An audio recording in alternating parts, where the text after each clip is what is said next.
సువార్త 8వ అధ్యాయం. ఆయన కొండ మీద నుండి దిగి వచ్చినప్పుడు బహు జనసమూహములు ఆయనను వెంబడించెను. ఇదిగో కుష్ఠిరోగి వచ్చి ఆయనకు మ్రొక్కి, ప్రభువా, నీకిష్టమైతే నన్ను శుద్ధినిగా చేయగలవనెను.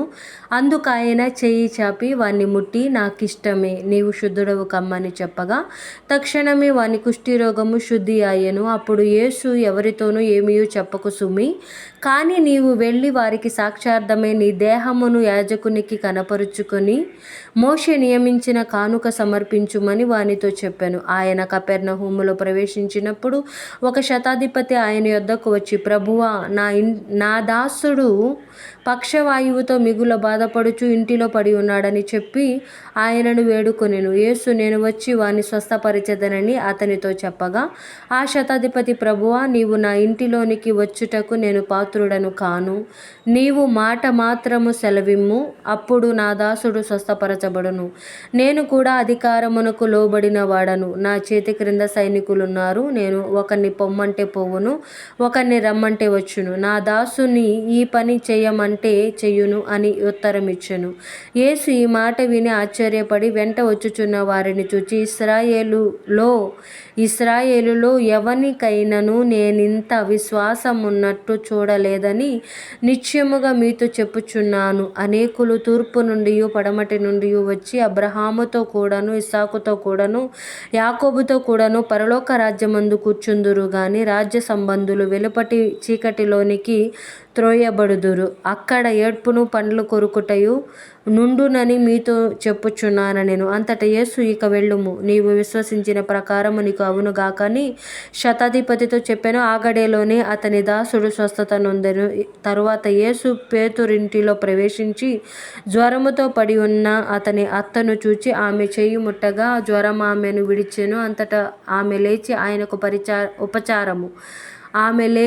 ఆయనకు ఉపచారము చేయసాగాను. సాయంకాలం అయినప్పుడు జనులు దెయ్యములు పట్టిన అనేకులను ఆయన యొద్దకు తీసుకుని వచ్చిరి. ఆయన మాట వలన దెయ్యములను వెళ్ళగొట్టి రోగుల నెలను స్వస్థపరిచెను. అందువలన ఆయనే మన బలహీనతలను వహించుకొని మన రోగములను భరించెనని ప్రవక్త అయిన యెషయా ద్వారా చెప్పబడినది నెరవేరెను. యేసు తన యొద్దనున్న జనసమూహమును చూచి అద్దరికి వెళ్ళవలెనని ఆజ్ఞాపించెను. అంతటా ఒక శాస్త్రి వచ్చి, బోధకుడా, నీవెక్కడికి వెళ్ళినను నీ వెంట వచ్చేదనని ఆయనతో చెప్పెను. అందుకు యేసు, నక్కలకు బొరియలును ఆకాశ పక్షులకు నివాసములను కలవు గాని మనుష్య కుమారునికి తలవాల్చుకొనుటకైనను స్థలము లేదని అతనితో చెప్పెను. శిష్యులలో మరి ఒకడు, ప్రభువా, నేను మొదట వెళ్ళి నా తండ్రిని పాతిపెట్టుటకు నాకు సెలవిమ్మని ఆయనను అడుగగా, యేసు అతన్ని చూచి, నన్ను వెంబడించుము, మృతులు తమ మృతులను పాతిపెట్టుకొననిమ్మని చెప్పెను. ఆయన దోణి ఎక్కినప్పుడు ఆయన శిష్యులు ఆయన వెంట వెళ్ళిరి. అంతటా సముద్రము మీద తుఫాను లేచినందున ఆ దోణి అలల చేత కప్పబడెను. అప్పుడు ఆయన నిద్రించుచుండగా వారు ఆయన యొద్దకు వచ్చి, ప్రభువా, నశించిపోవుచున్నాము, మమ్మను రక్షించుమని చెప్పి ఆయనను లేపిరి. అందుకు ఆయన, అల్ప విశ్వాసులారా, ఎందుకు